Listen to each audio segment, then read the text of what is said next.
All right, welcome back. Now we're going to talk about types of mortgages. So we've talked so far about all the costs that go into buying a home. Some of them are upfront. Some of them are into the future, like our payments. And we talked about, very generally what it takes to qualify for a mortgage. Well, there's two types of two types of mortgages that you'll get to choose from. The first type, and they differ by interest rate. The first type is what's called a fixed rate mortgage. This means that the interest rate is fixed for the entire term of the loan. You generally can get terms of 30, 15, or 10-year mortgages for fixed rates. And so what this means is that since the interest rate does not change and your loan balance is fixed at the beginning, principal and interest payments do not change. So PI, part of TI. So my question is, does that mean that your monthly mortgage payment is fixed too? Think about that. Pause if you need to. Does PITI stay the same with a fixed rate mortgage? The answer is no. Grumpy Cat says no again. Taxes and hazard insurance, T&I, they can fluctuate. They don't depend on the interest rate. They depend on local economic conditions. But your principal and interest do depend on the interest rate, so that's going to stay constant. So the only thing that's fixed in a fixed rate mortgage is PI. TI can vary. Okay, so let's take a look at what fixed rate mortgages look like. Bankrate.com is going to offer you a bunch of online mortgage options. And so we'll go to mortgage loans. We're looking to purchase a house. We're going to do a 30-year fixed. For 20% down on a $200,000 house, we can get a 30-year fixed rate mortgage for 3.955%, $940 a month. Payment. Now I want you to see a few things. So what happens if instead we can reduce our 30-year fixed to, let's say, we can try to pay off the house in 15 years. So what do you think is going to happen to the payments?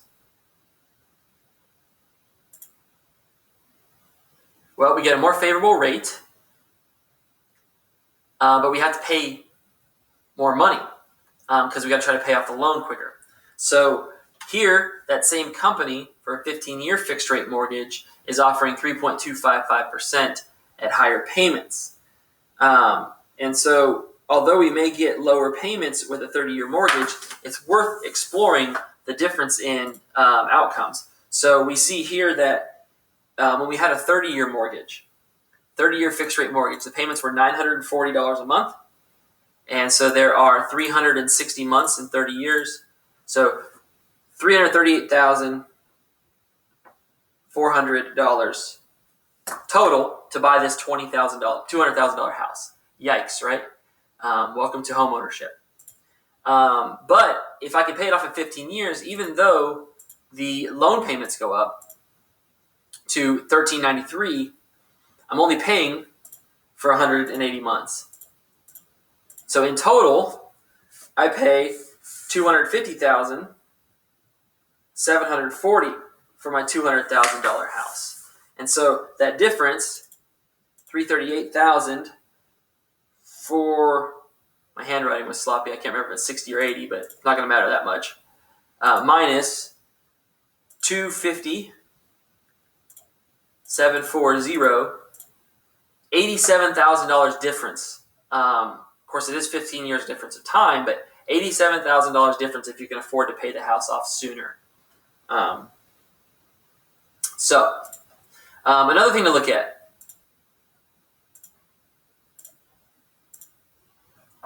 Here's where you can kind of explore what buying points might do.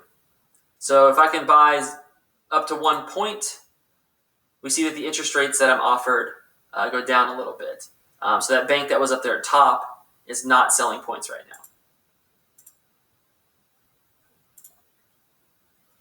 now. Okay. So that is the fixed rate mortgage. Another popular type of mortgage is called the adjustable rate mortgage. So the APR on adjustable rate mortgage can vary. There is usually a fixed period at the beginning, followed by variable rates thereafter. So they might see something quoted like a 5-to-1 adjustable rate. What this means is that the APR is going to be fixed for 5 years and then be adjusted yearly thereafter. So every year it's going to be adjusted. Well, I want you all to be more educated than just knowing that the rate moves. I want you to know how it moves. So adjustable APR has two components. It has an index and a margin, and these will be quoted to you every time you look at an adjustable rate mortgage. The index is an interest rate that kind of moves with the economy, and that's what mortgages are indexed against. So the adjustable rate mortgage is going to take the index rate and add a margin to it to get your total rate for that adjustable period. And so what mortgages are based off of is called a LIBOR. So to figure out what the LIBOR is, let's watch this video here.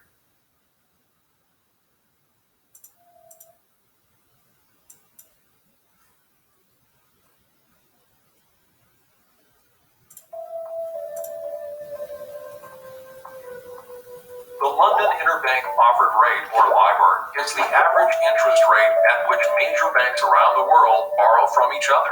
While frequently used by bankers, changes to the rate can have a big impact on ordinary borrowers.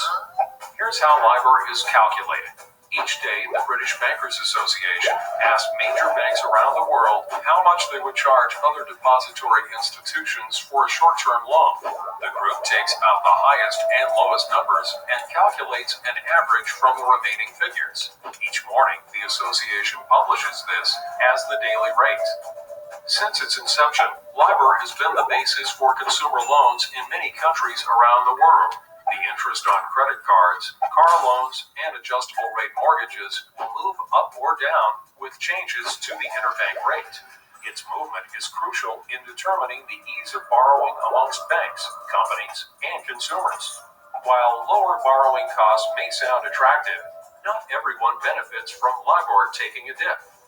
Some mutual funds and other securities are tied to LIBOR, meaning lower yields for certain investors. All right, so there you have it. The LIBOR is the interest rate that banks charge each other when they lend to one another. As the LIBOR starts going up, banks basically demand more money from one another, and so that competes rates upward, right? Where you have people wanting funds from banks, and so there's less in the banks. And so in order for the bank to lend to one another, they're going to charge each other higher rates. That's all in the background. The LIBOR goes up, the index goes up, and so does your APR. So let's look at an example here with a Wells Fargo mortgage. Here's the table of offerings from Wells Fargo. You see 30-year fixed rates, and then you have all of your adjustable rate mortgages. The first thing you'll notice is that the interest rate is usually usually lower on an adjustable rate. Right now, it's much lower. And if you think about what we learned about interest rates and the economy, we are recovering from a recession, which means interest rates are anticipated to rise. And so they have to lower this fixed rate to induce people to choose an adjustable rate mortgage because people know that their interest rate is going to end up rising over time. And by extension, they have a less favorable fixed rate because the bank chooses to lose here if people end up with a very low rate while the economy recovers and rates climb. So let's take a look here at, say, this 5-to-1 adjustable rate mortgage. The baseline interest rate is 3.5%. When you add all the nonsense fees that they charge you monthly, your APR goes up a little bit. But I'm not interested so much in that. You come down here to the disclosures. Every loan is going to have a disclosure statement. You can be told exactly how the rate is indexed. So it says we're going to use the average of the interbank offered rates for 1 year from the LIBOR, and they're going to add a margin of 2.25%. So we can use this to figure out what the LIBOR is, right? Because it's index plus margin equals rate. So if this rate is 3.5% and the the margin is 2.25, that means that the LIBOR average for right now must be 1.25%. And so that's how you get your rate for adjustable rate mortgages. The other two considerations would be to think about your qualifications. What you will see a lot of times is 30-year conventional, 30-year conventional, 30-year conventional. That is the most common type of loan. 30-year has to do with the interest rate. Conventional has to do with the qualification requirements. To get a conventional loan, which is usually the best rates and the best deal, you have to have a good debt service ratio, less than 30%, good credit score, and a pretty large down payment, at least as big as 5% of the price or the finance amount. Otherwise, you'll pay principal mortgage insurance. However, if you don't have any one of these, let's say that you're a new graduate and you got that shiny new job and you're making bank, but you just don't have any credit. Well, what you might be able to enter into, should you want to, is a FHA mortgage or insured mortgage. Basically, what happens here is you don't have a credit score, you don't have a credit history. The bank can't verify that you're going to be a good borrower. They can't really be sure that you're going to pay them back. So they're going to make you buy insurance, that principal mortgage insurance. So you're going to have to buy insurance, but they're going to relax their requirements on lending to you. And so they'll let you get a mortgage by forcing you to buy a certain amount of principal mortgage insurance. However, FHAs differ than typical principal mortgage insurance in that you have an upfront insurance payment when you buy the house as part of the down payment or as part of the closing costs. So if you have poor credit, but you got a bunch of cash up front and you're making good income, so your debt service ratio is low, you might still be able to get into a house by having this upfront mortgage premium. Okay, so that's mortgages. Let's take a look at your workshop really fast to make sure you know how to do that. What you're going to do is be figuring out how much house you can afford. Every time we do one of these, we have to make some assumptions. And so I've got a bunch of them here. But essentially how this worksheet works, and I'll slow down here a little bit. You need to think about when you're going to buy a home in the future and how much you would like to have saved by that point. And so that's going to be your anticipated down payment.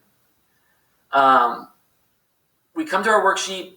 We're going to start with our annual amount of income. You looked that up when we did our annual cash budget. So you should know your monthly income already. Then I want you to do the lender's affordability rate. We're going to assume that the lender says, all right, you can afford payments that are 30% of your income. So apply that here to figure out how much your pity can be. Right? This is your maximum pity. It's 30% of what you make each month. Now, we want to take out taxes and interest, or taxes and insurance, because we're considering how much loan we can afford, and that only applies to PI. So for now, let's assume that taxes and insurance are 20% of the total mortgage payment. They can range, of course, a variety of ways, and you can do some research to get this closer. But we're going to assume 20% here. So figure out what your estimated taxes and insurance might be. Well, it's 20% of your payment, okay? The rest can be your loan payment. And so what you're going to do is go to Bankrate and find the current 30-year fixed mortgage rates and put it here and figure out, we've done this calculation with cars, how much can you afford? How much house can you afford? So give that a go. I know you can do it. You can do the time value of money calculation. You can do this.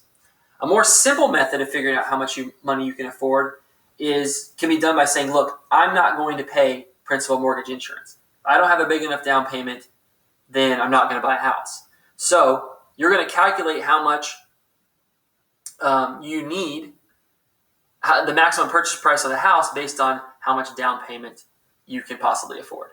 Once you do those things, I want you to figure out what's the biggest house you can afford, and there's your workshop. Of course, then you'll think about the house that you need.